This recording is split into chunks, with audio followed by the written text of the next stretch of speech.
Let's do this. I just had an amazing saltwater bath, so I feel great. It's like, I'm not sure what time it is. All right, here we go. Hmm.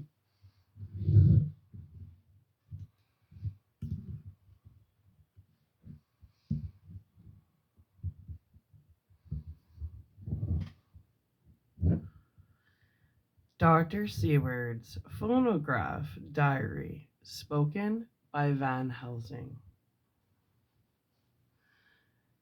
This to Jonathan Harker. You are to stay with your dear Madame Mina. We shall go to make our search, if I can call it so. For it is not search but knowing, and we seek confirmation only. But do you stay and take care of her today? This is your best and most holiest office. This day nothing can find him here. Let me tell you that so you will know what we foreknow already, for I have tell them. He, our enemy, have gone away. He have gone back to his castle in Transylvania.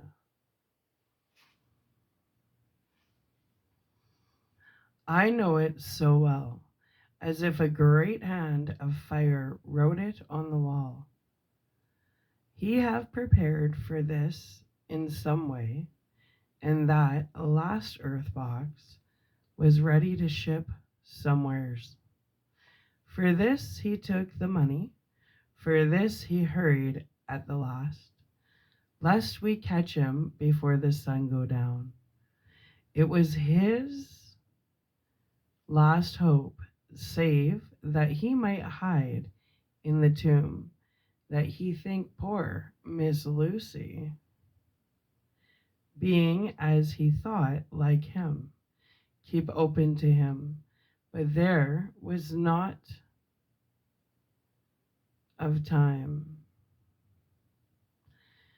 When that fail he make straight for his last resource, his last earth work, I might say, did I wish double entry.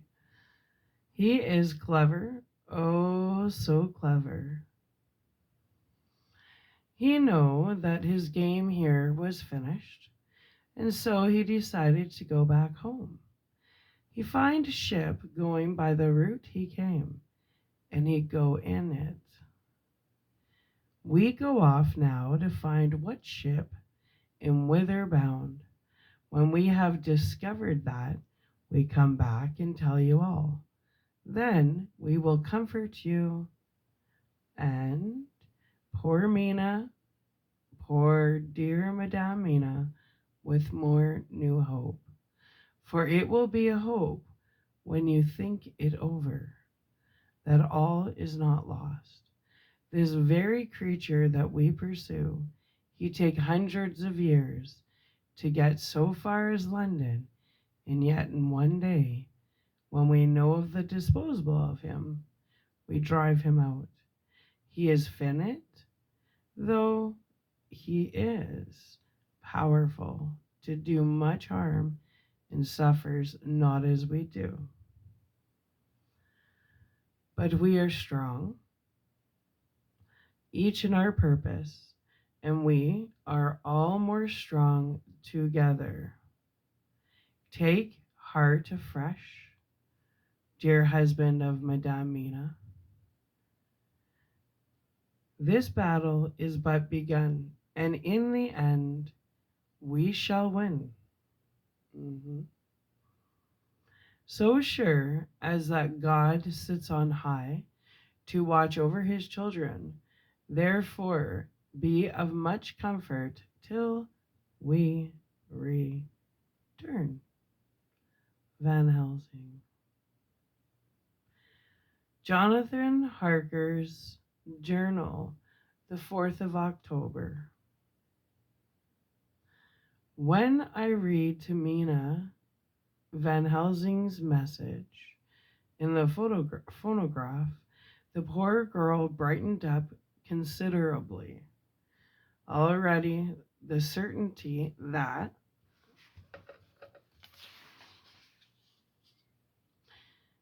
the Count is out of the country has given her comfort, and comfort is strength to her. For my own part, now that this horrible danger is not face to face with us, for my own part, it seems almost impossible to believe in it. Even my own terrible experiences in Castle Dracula seem like a long forgotten dream. Here in the crisp autumn air, in the bright sunlight, I lie. How can I disbelieve? In the midst of my thought, my eye fell on the red scar on my poor darling's white forehead. Whilst that lasts, there can be no disbelief, and afterwards the very memory it will keep faith crystal clear. Mina and I fear to be idle, so we have been over all the diaries again and again. Somehow,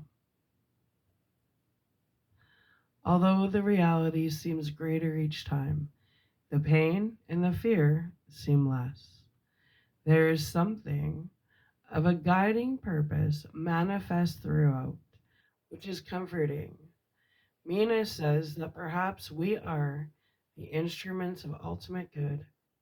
It may be. I shall try to think as she does. We have never spoken to each other yet of the future.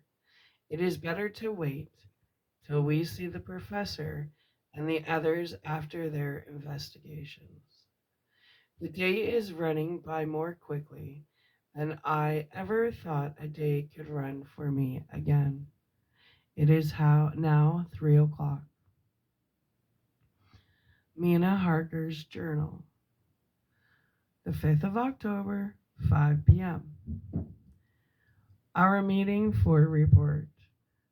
Present, Professor Van Helsing, Lord Geldamine, Dr. Seward, Mr. Quincy Morris, Jonathan Harker, and Mina Harker.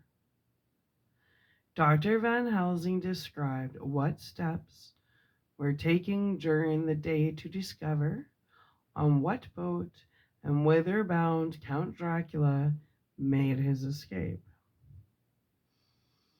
As I knew that he wanted to go back to Transylvania, I felt sure that he must go by the Danube mouth or by somewhere in the Black Sea, since by that way he came. It was a dreary blank that was before us. Omne ignotum pro magnifico. And so with heavy hearts, we start to find what ships leave for the Black Sea last night. He was in sailing ship, since Madame Mina tell of sails being set. These not so important as to go in your list of the shipping in the Times, and so we go, by suggestion of my Lord Geldamine, to your Lloyd's, where are note of all ships that sail, however so small. There we find that only one Black Sea bound ship go out with the tide. She is the Caesarina Catherine, and she sailed from Doolittle's wharf for Varna, and thence on to other parts and up the Danube. So, said I, This is the ship whereon is the Count. So off we go to the Doolittle's wharf, and there we find a man in an office of wood so small that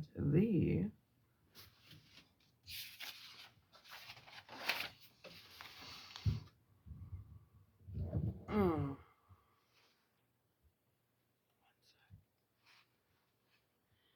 the man looked bigger than the office. From him we inquire of the goings of the Caesarean Catherine. He sware much, and he red-faced and loud of voice. But he good fellow all the time, and when Quincy give him something from his pocket, which crackle as he roll it up, and put it in a so small bag, which he have hid deep in his clothing, he still better fellow and humble servant to us. He come with us and ask many men who are rough and hot. These be better fellows too when they have been no more thirsty. They say much of blood and bloom and of others which I comprehend not, though I guess what they mean, but nevertheless they tell us all things which we want to know. They make known to us among them how last afternoon at about 5 o'clock comes a man so hurry, a tall man, thin and pale, with high nose and teeth so white, and eyes that seem to be burning, that he be all in black, except that he have a hat of straw, which suit not him or the time, that he scatter his money in making quick inquiry as to what ship sails for the Black Sea and for where. Some took him to the office and then to the ship, where he will not go aboard, but halt at sea end of gangplank, and ask that the captain come to him. The captain came when told that he will be pay well, and though he sware much at the first, he agreed to the term. Then the thin man go and someone tell him where horse and cart can be hired. He go there, and soon he come again, himself driving cart, on which is a good box. This he himself lift down, though it takes several to put it on truck for the ship. He gave much talk to captain as to how and where his box is to be placed, but the captain like it not, and swear at him in many tongues, and tell him that if he like, he can come and see where it shall be. But he say no, that he come not yet, for that he have much to do. Whereupon the captain tell him that he had better be quick with blood, for that his ship will leave the place of blood before the turn of the tide with blood. Then the thin man smile and say that of course he must go when he think fit, but he will be surprised if he go quite as soon. The captain swear again, polyglot, and the thin man make him bow and thank him and say that he will so far intrude on his kindness as to come aboard before the sailing. Final, the captain, more red than ever and in more tongues, tell him that he doesn't want no Frenchman. With bloom upon them and also with blood, in his ship, with blood on her also. And so, after asking where there might be close to at hand a shop where he might purchase ship's forms, he departed. No one knew where he went, or Bloomin well cared, as they said, for they had something else to think of. Well with blood again, for it soon became apparent to all that the Caesarina, Catherine, would not sail as was expected. A thin mist began to creep up from the river, and it grew and grew, till soon a dense fog. He must have came off by himself, for none noticed him. Polyglot, very polyglot, polyglot with bloom and blood, but he could do nothing. The water rose and rose, and he began to fear that he would lose the tide altogether. He was in no friendly mood when, just at full tide, the thin man came up the gangplank again and asked to see where his box had been stowed. Then the captain replied that he wished that he and his box, old and with much bloom and blood, were in hell.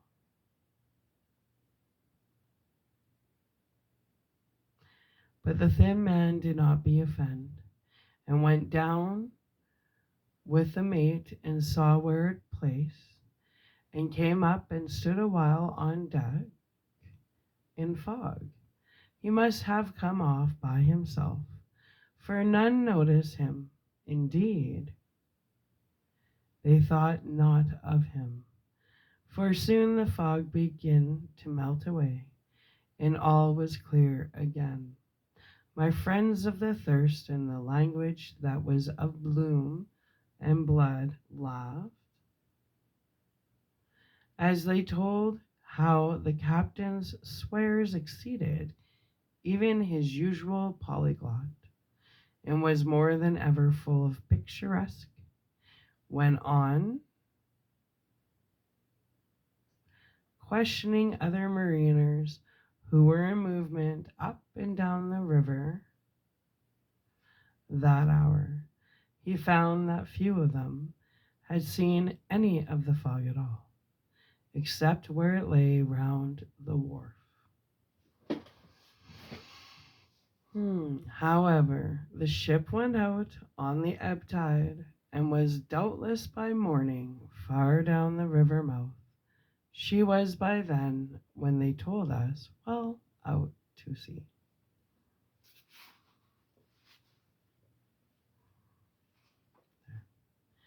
And so, my dear Madame Mina, it is that we have to rest for a time, for our enemy is on the sea, with the fog at his command, on his way to the Duna Bay mouth. To sail a ship takes time, go she never so quick. And when we start, we go on land more quick, and we meet him there. Our best hope is to come on him when in the box between sunrise and sunset, for then he can make no struggle, and we may deal with him as we should. There are days for us in which we can make ready our plan. We know all about where to go, where he go, for we have seen the owner of the ship, who have shown us invoices in all papers that can be. The box we seek is to be landed in Varna, and to be given to an agent, one Ristix, who will there present his credentials, and so our merchant friend will have done his part. When he asks if there be any wrong, for that so, he can telegraph and have inquiry made at Varna. We say no, for what is to be done is not for police or of the customs. It must be done by us alone and in our own way. When Dr. Van Helsing had done speaking, I asked him if it were certain that the Count had remained on board the ship. He replied, "We have the best proof of that, your own evidence. When in the hypnotic trance this morning, I asked him again if it were really necessary that they should."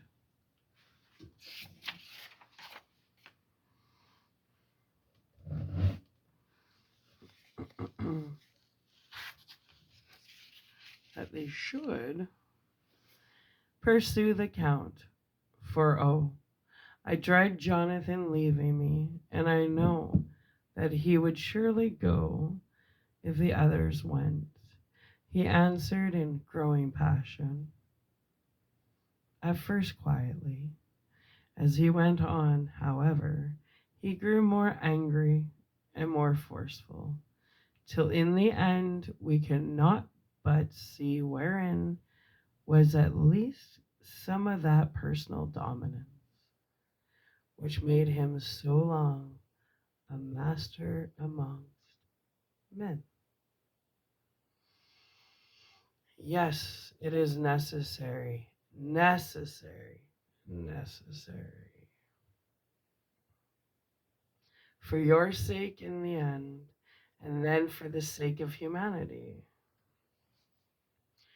This monster has done much harm already in the narrow scope where he finds himself, and in the short time when as yet he was only as a body groping his so small measure in darkness and not knowing.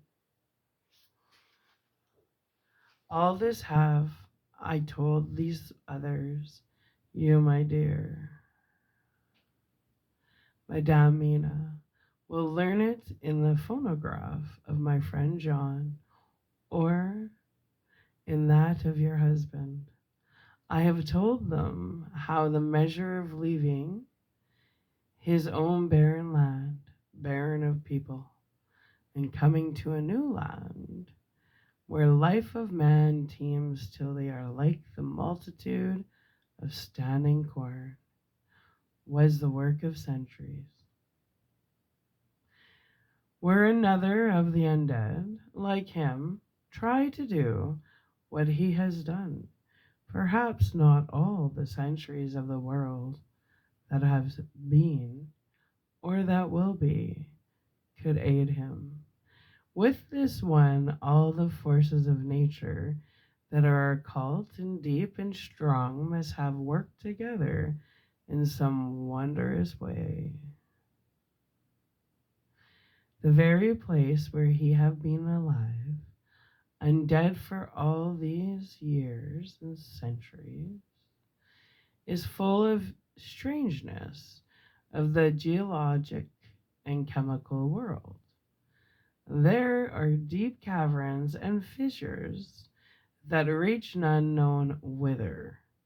There have been volcanoes, some of whose openings still send out waters of strange properties, and gases that kill or make to vivify.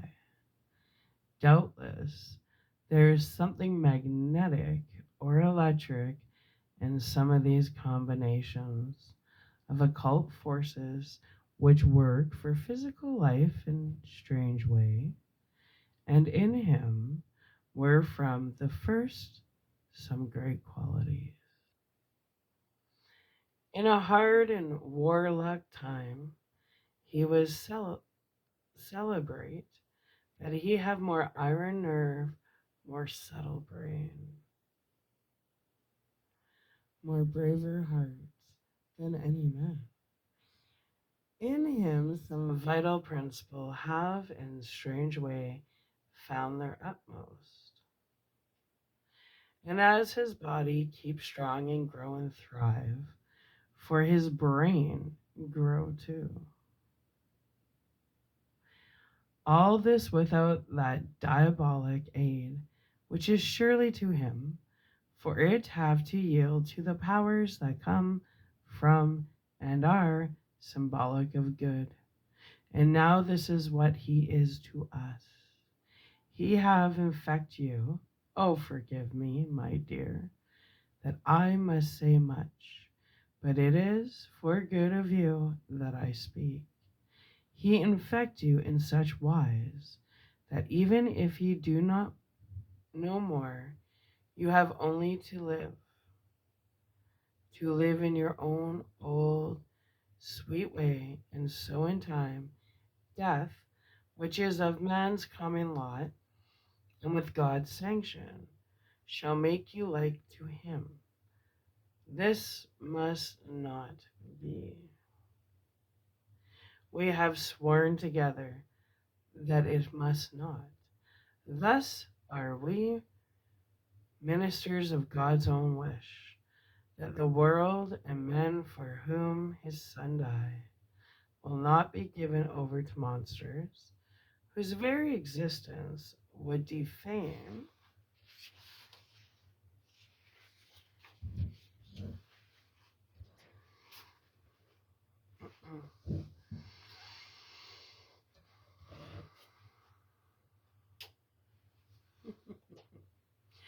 would defame him. He have allowed us to redeem one soul already, and we go out as the old knights of the cross to redeem more. Like them, we shall travel towards the sunrise, and like them, if we fall in good cause. He paused, and I said, but will not the Count take his rebuff wisely? Since he has been driven from England, will he not avoid it, as a tiger does the village from which he has been hunted? Aha, he said, your simile of the tiger good for me, and I shall adopt him. Your man-eater, as they of India call the tiger, who has once tasted blood of the human, care no more for other prey, but prowl unceasing till he get him. This that we hunt from our village is a tiger, too, a man-eater, and he never ceased to prowl. Nay, in himself he is not one to retire and stay afar. In his life, his living life, he go over the Turkey frontier and attack his enemy on his own ground. He be beaten back, but did he stay? No. He come again, and again, and again. Look at his persistence and endurance.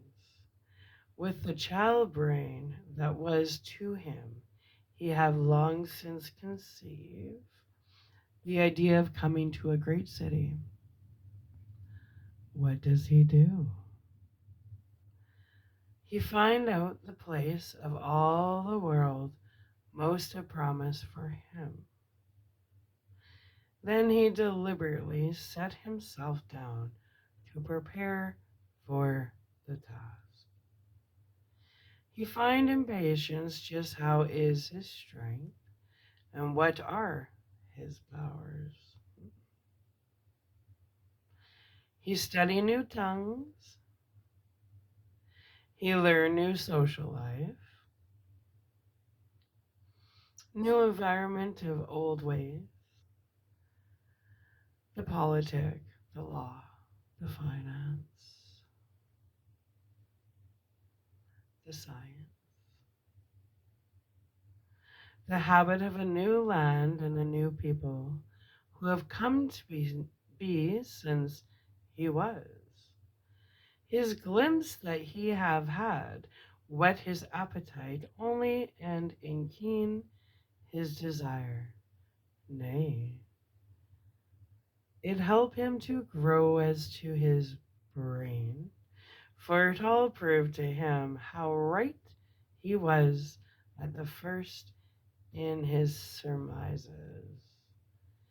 He have done this alone, all alone, from a ruined tomb in a forgotten land. What more may he not do when the greater world of thought is open to him? He that can smile at death as we know him, who can flourish in the midst of diseases that kill off whole peoples. Oh, if such an one was to come from God and not from the devil, what a force for good might he not be in this old world of ours. But we are pledged to set the world free. Our toil must be in silence, and our efforts all in secret. For this enlightened age, when men believe not even what they see, the doubting of wise men would be his greatest strength. It would be at once his sheath and his armor, and his weapons to destroy us, his enemies, who are willing to peril even our own souls for the safety of one we love, for the good of mankind, and for the honor and glory of God. After a general discussion, it was determined that for tonight nothing be definitely settled, that we should all sleep on the facts and try to think out the proper conclusions. Tomorrow at breakfast, we are to meet again.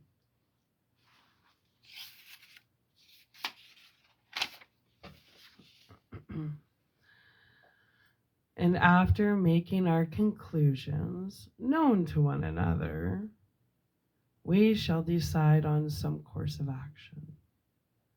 I feel a wonderful peace and rest tonight. It is as if some haunting presence were removed from me, perhaps.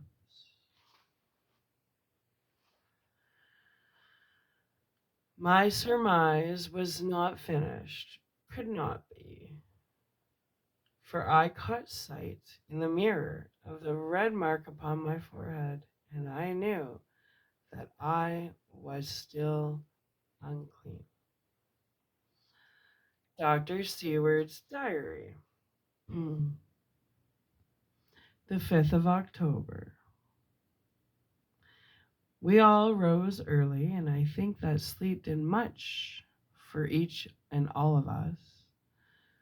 When we met at early breakfast, there was more general cheerfulness than any of us had ever expected to experience again.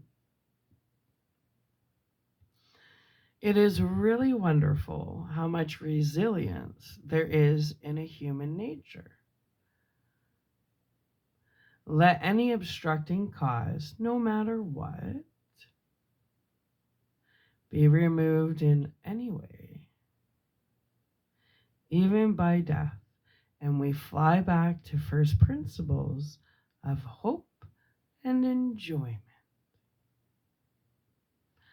More than once, as we sat around the table, my eyes opened in wonder whether the whole of the past days had not been a dream.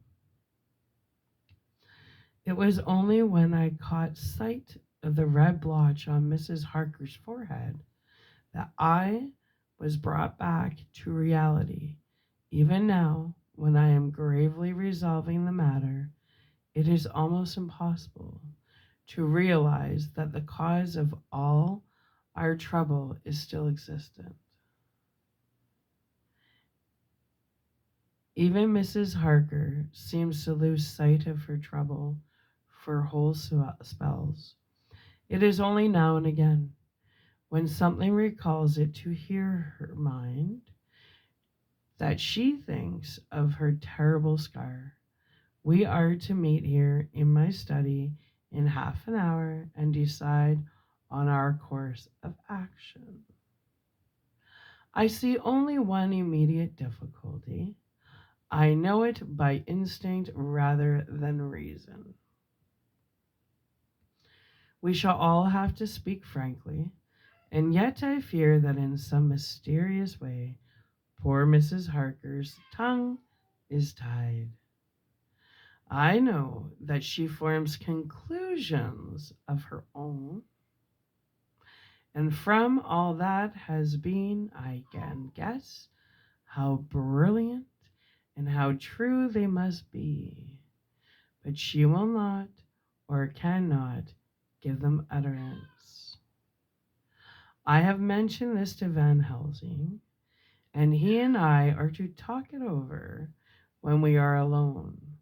I suppose it is some of that horrid poison which has got into her veins beginning to work. The Count, in his own purposes, when he gave her what Van Helsing called the vampire's baptism of blood. Well, there may be a poison that distills itself out of good things. In an age when the existence of potamines is a mystery, we should not wonder at anything. One thing I know, that if my instincts be true regarding poor Mrs. Harker's silences, then there is a terrible difficulty, an unknown danger in the work before us. The same power that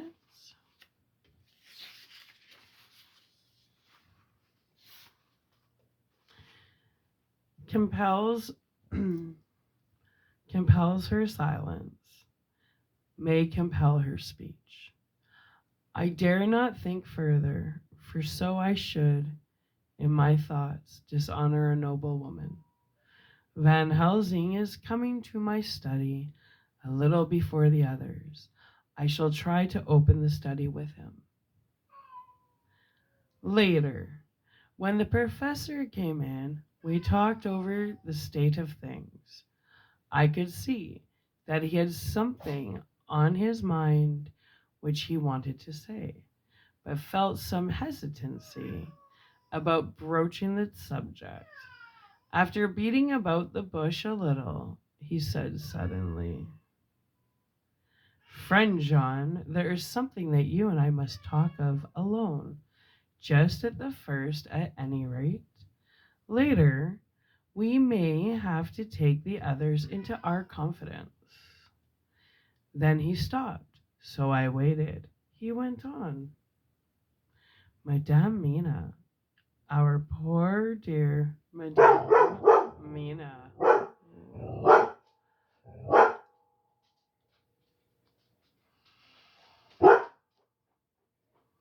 Looks like we have a spiritual visitor. She senses energy in the house. Nice. Let's do this again. Madame Mina, our poor dear Madame Mina, is changing. A cold shiver ran through me to find my worst fears thus endorsed. Van Helsing continued. Hey, Phoenix.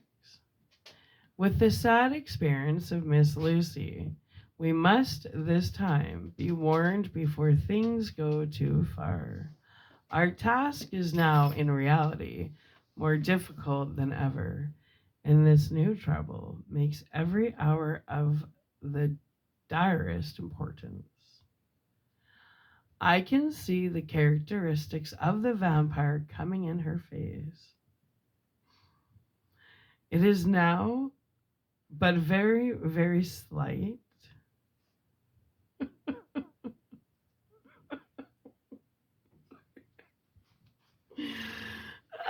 Let's just redo that. The dog's licking my feet. Okay. With the sad experience of Miss Lucy, we must this time be warned before things go too far. Our task is now, in reality, more difficult than ever, and this new trouble makes every hour of the direst importance. I can see the characteristics of the vampire coming in her face.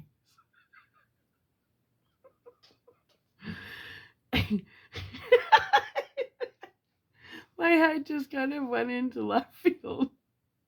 Vampire porn. Sorry. It is now but very, very slight, but it is to be seen if we have eyes to notice without to prejudge. Her teeth are some sharper, and at times her eyes are more hard. But these are not all. There is to her the silence now often, as so it was with Miss Lucy.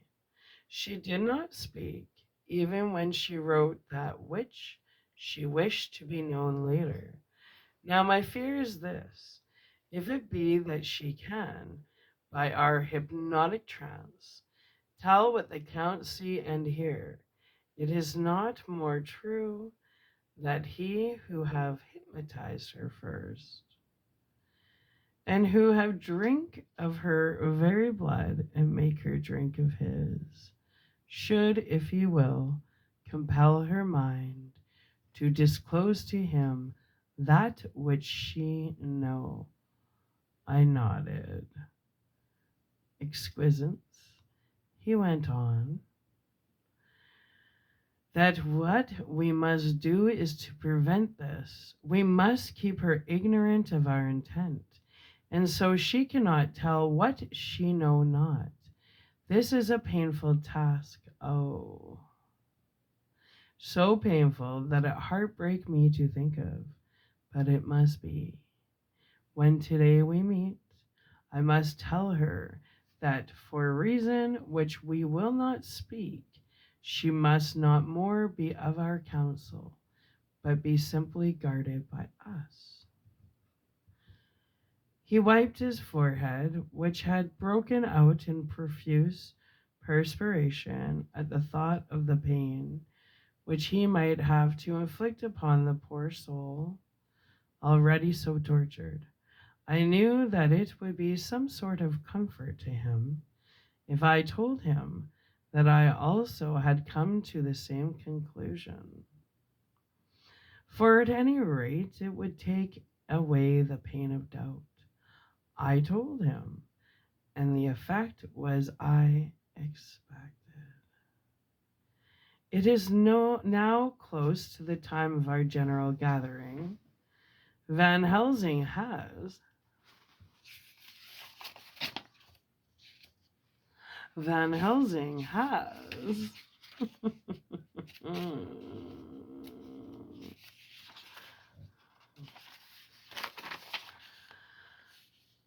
gone away to prepare for the meeting and his painful part of it. I really believe his purpose is to be able to pray alone. Later, Slater. Okay. Later. At the very outset of our meeting, a great personal relief was experienced by both Van Helsing and myself. Mrs. Harker had sent a message by her husband to say that she would not join us at present,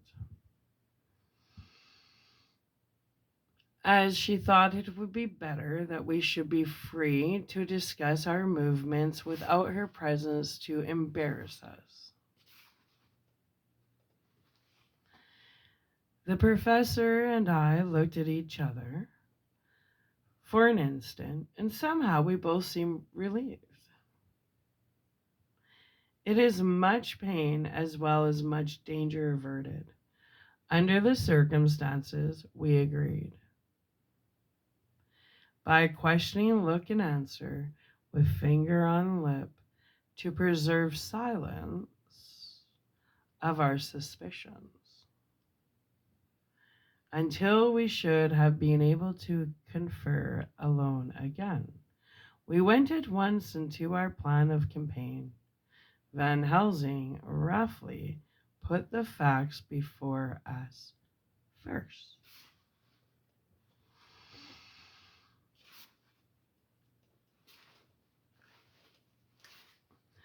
The Caesarina Catherine left the Thames yesterday morning. It will take her at the quickest speed she has ever made at least 3 weeks to reach Varna. But we can travel overland to the same place in 3 days. Now, if we allow for 2 days less for the ship's voyage, owing to such weather influences as we know that the Count can bring to bear, and if we allow a whole day and night for any delays which may occur to us, then we have a margin of nearly 2 weeks. Then we shall at any rate be in Varna a day before the ship arrives, and able to make such preparations as may be necessary. Of course, we shall all go armed against evil things, spiritual as well as physical. Here Quincy Morris added, I understand that the Count comes from a wolf country, and it may be that he will get there before us. I propose that we add Winchesters to our armament. I have a kind of belief in a Winchester when there is any trouble of that sort around. Do you remember, Art? When we had the pack after us at Tobolsk, what wouldn't we have given then for a repeater apiece? Good, said Van Helsing. Winchester it shall be. Quincy's head is level at all times, but most so when there is to hunt, though my metaphor be more dishonor to science than wolves be of danger to man. In the meantime, we can do nothing here, and as I think that Varna is not familiar to any of us, why not go there more soon? It is as long to wait here as there. Tonight and tomorrow we can get ready, and then, if all be well, we four can set out on our journey. We four, said Harker interrogatively, looking from one to another of us.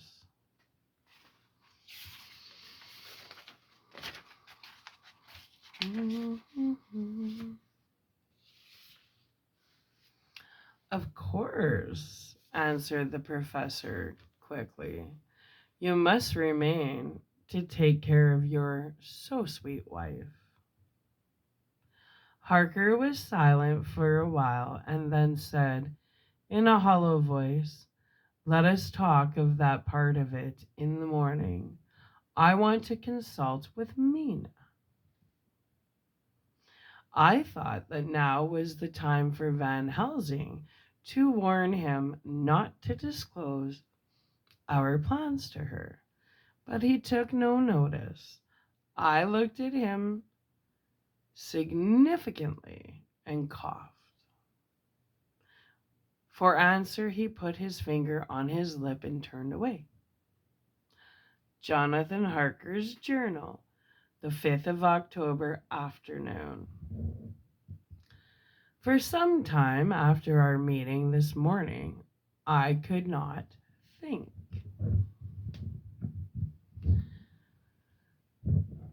The new phases of things leave my mind in a state of wonder, which allows no room for active thought.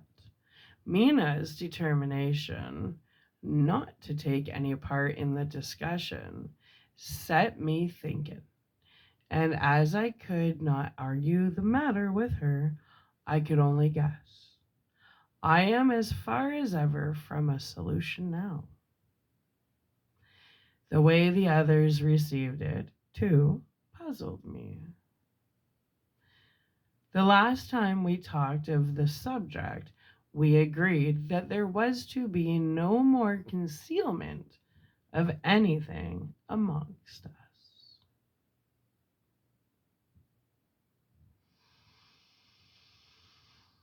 Mina is sleeping now, calmly and sweetly like a little child. Her lips are curved and her face beams with happiness. Thank God there are such moments still for her. Later, how strange it all is. I sat watching Mina's happy sleep and came as near to being happy myself as I suppose I shall ever be. As the evening drew on and the earth took its shadows from the sun, sinking lower, the silence of the room grew more and more solemn to me. All at once, Mina opened her eyes and, looking at me tenderly, said, "Jonathan, I want you to promise me something on your word of honor, a promise made to me, but made by holier in God's hearing, and not to be broken though I should go down on my knees, well, Mina, and implore you with bitter tears. Quick, you must make it to me at once." Ooh, Mina. What kind of mood am I in? What's going on here? Mina, I said, a promise like that? Ooh. I cannot make at once. I may have no right to make it. But dear one, she said, with such spiritual intensity that her eyes were like pole stars. It is I who wish it, and it is not for myself. You can ask Dr. Van Helsing if I am not right. If he disagrees, you may do as you will. Nay, more, if you all agree later, you are absolved from the promise. I promise, I said. And for a moment she looked supremely happy, though to me all happiness for her was denied by the red scar on her forehead. She said, "Promise me that you will not tell me anything of the plans formed for the campaign against the Count, not by word or inference or implication, not at any time, whilst this remains to me." And she solemnly pointed to the scar.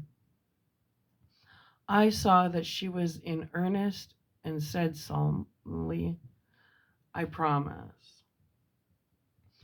And as I said it, I felt that from the instant a door had been shut between us. Later, midnight. Mina has been bright and cheerful all evening, so much so that all the rest seemed to take courage, as if infected somewhat with her gaiety. As a result, even I myself felt as if the pall of gloom which weighs us down were somewhat lifted. We all retired early. Mina is now sleeping like a little child. It is a wonderful thing that her faculty of sleep remains to her in the midst of her terrible trouble. Thank God for it, for then at least she can forget her care. Perhaps her example may affect me as her gaiety did tonight. I shall try. Oh, for a dreamless sleep. The 6th of October morning. Another surprise. Mina woke me up early, about the same time as yesterday, and asked me to bring Dr. Van Helsing. I thought that it was another occasion for hypnotism, and without question went for the professor.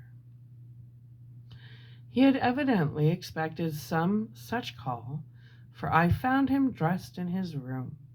His door was ajar, so that he could hear the opening of the door of our room. He came at once. As he passed into the room, he asked Mina if the others might come too. No, she said quite simply. It will not be necessary. You can tell them just as well. I must go with you on your journey. Dr. Van Helsing was as startled as I was. After a moment's pause, he asked, "But why?"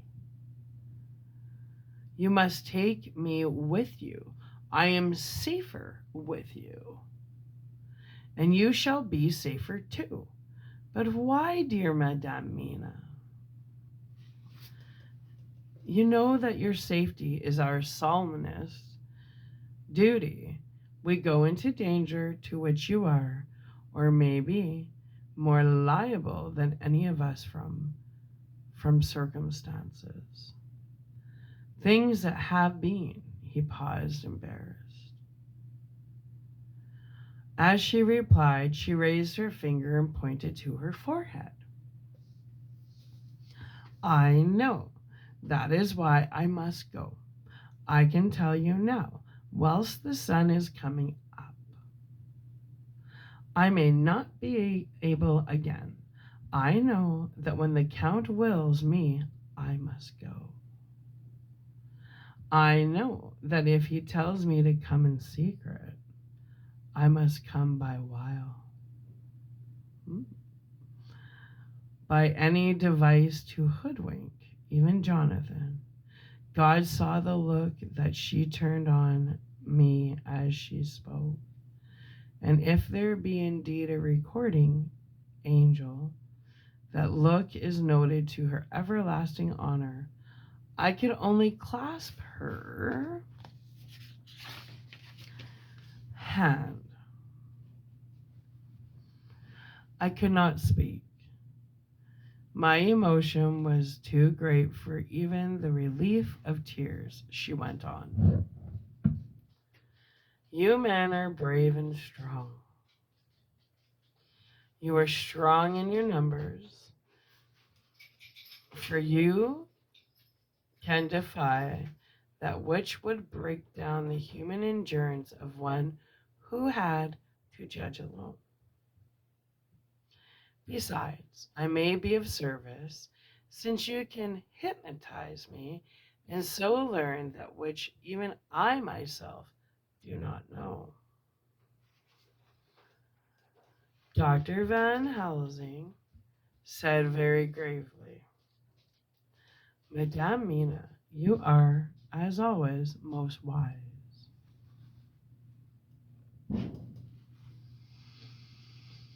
You shall with us come, and together we shall do that which we go forth to achieve." When he had spoken, Mina's long spell of silence made me look at her. She had fallen back on her pillow asleep. She did not even wake when I had pulled up the blind and let in the sunlight which flooded the room. Van Helsing motioned to me to come with him quietly. We went to his room, and within a moment, Lord Geldamine, Dr. Seward, and Mr. Morris were with us also. He told them what Mina had said and went on. In the morning we shall leave for Varna. We have now to deal with a new factor, Madame Mina. Oh, but her soul is true. It is to her an agony to tell us so much as she has done. But it is most right, and we are warned in time. There must be no chance lost, and in Varna we must be ready to act the instant when that ship arrives.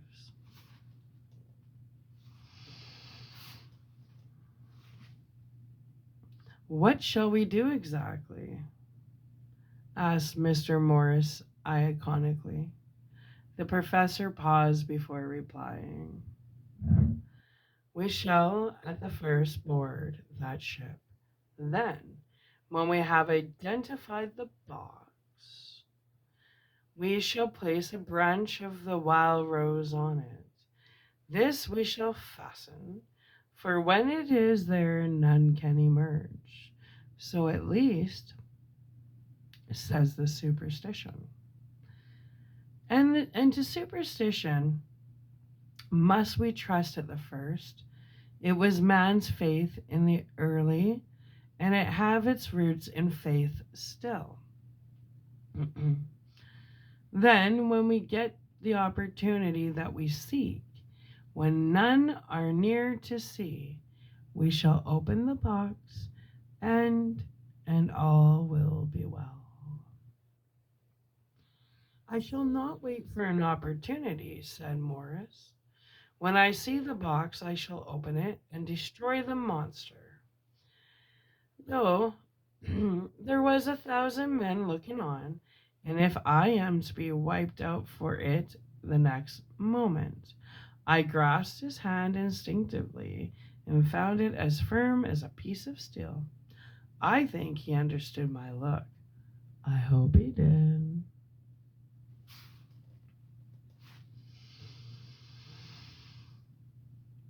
Good boy, said Dr. Van Helsing. Brave boy. Quincy is all man. God bless him for it. My child, believe me, none of us shall lag behind or pause from any fear. I do but say what we may do, what we must do. But indeed, we cannot say what we shall do. Pardon me, do I have water? Oh, I don't. Excuse me. Okay. Where were we? What we shall do, what we shall do, what we shall do.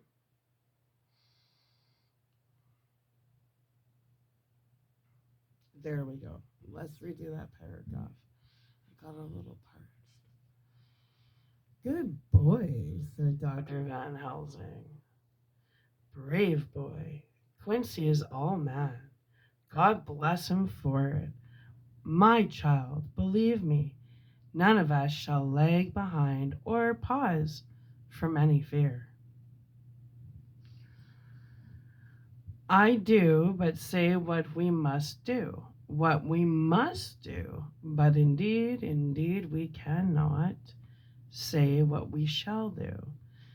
There are so many things which may have happened, and their ways and their ends are so various that until the moment we must not say. We shall all be armed in all ways. And when the time for the end has come, our efforts shall not be lack. Now let us today put all our affairs in order. Let all things which touch on others dear to us, and who on us depend, be complete. For none of us can tell what or when or how the end may be. As for me, my own affairs are regulate, and as I have nothing else to do, I shall go make arrangements for the travel. I shall have all tickets and so forth for our journey. There was nothing further to be said as we parted. I shall now settle up all my affairs of earth and be ready for whatever may come later. It is all done, my will is made, and all complete. Mina, if she survive, is my sole heir. If it should not be so, then the others who have been so good to us will have remainder. It is now drawing towards the sunset. Mina's uneasiness calls my attention to it. I am sure that there is something on her mind which the time of exact sunset will reveal. These occasions are becoming harrowing times for us all, for each sunrise and sunset opens up some new danger, some new pain, which, however, being God's will, be means to a good end. I wrote all these things in the diary since my darling must not hear them now. But if it may be that she can see them again, they shall be ready. She is calling to me.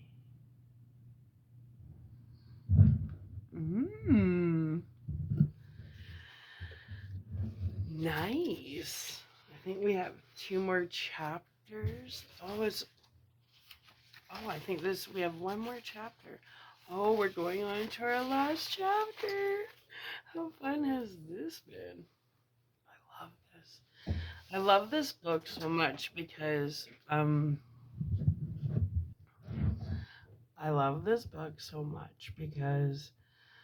I have been thinking about my dad so much lately, and this was our movie.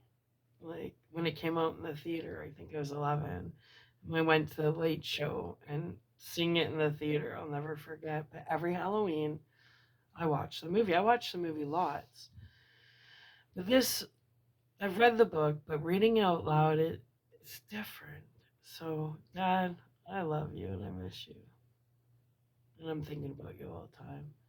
I'm sending you a whole lot of love, and I just want to tell you I love you, Dad. And every time I read this book, I think of you. Yeah.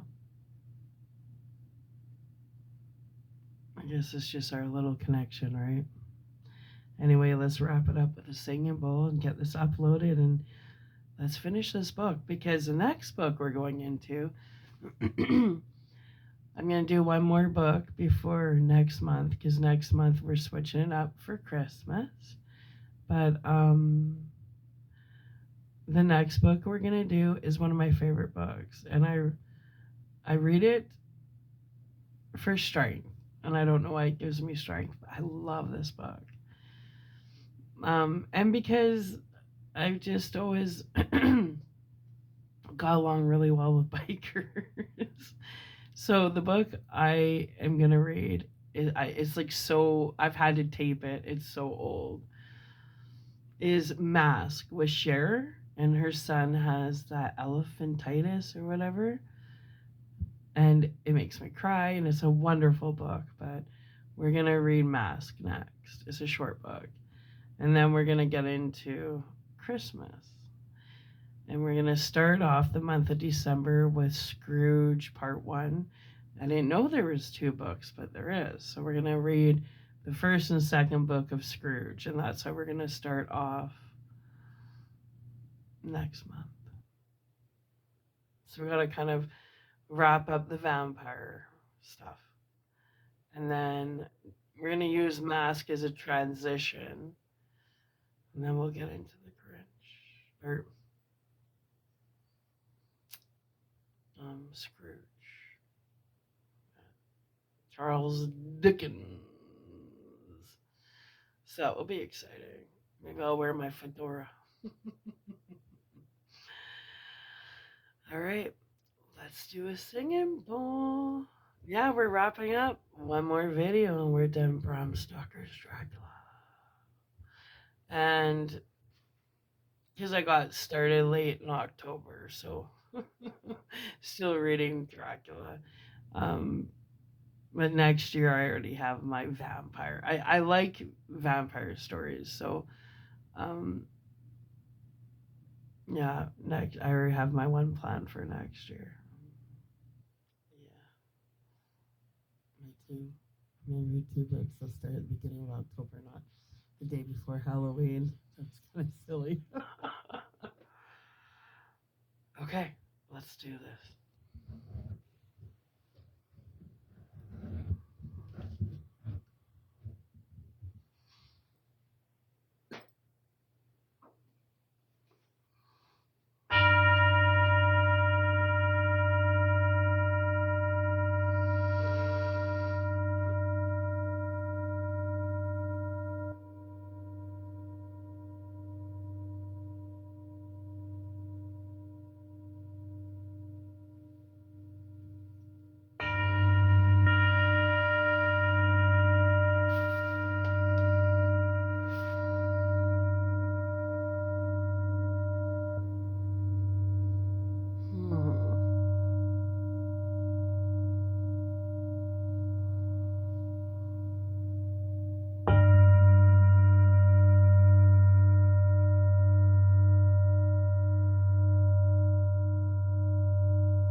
Hmm.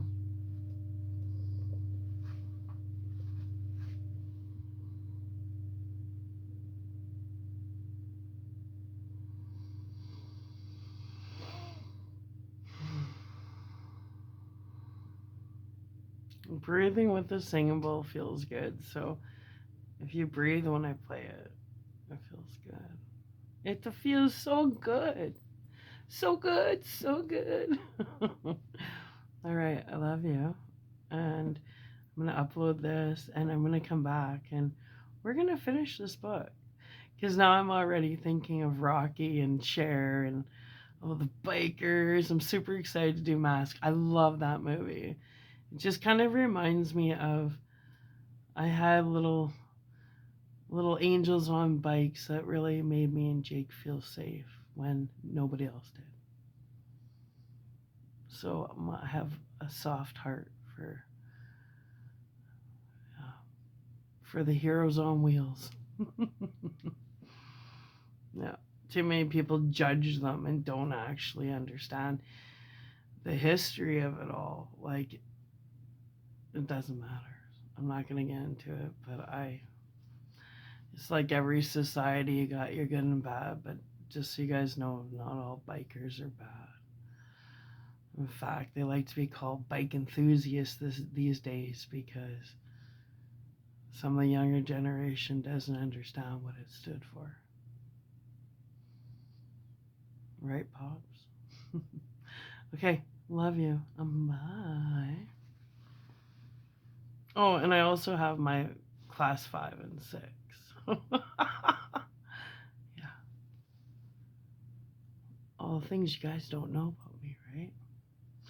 My leather jacket, my class 5 and 6. I just don't like driving the bike because I don't like eating the bugs. But I was on a Harley.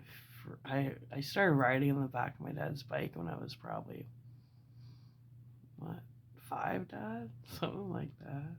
I used to love going on the bike. Anyway, love ya. Love you, Dad.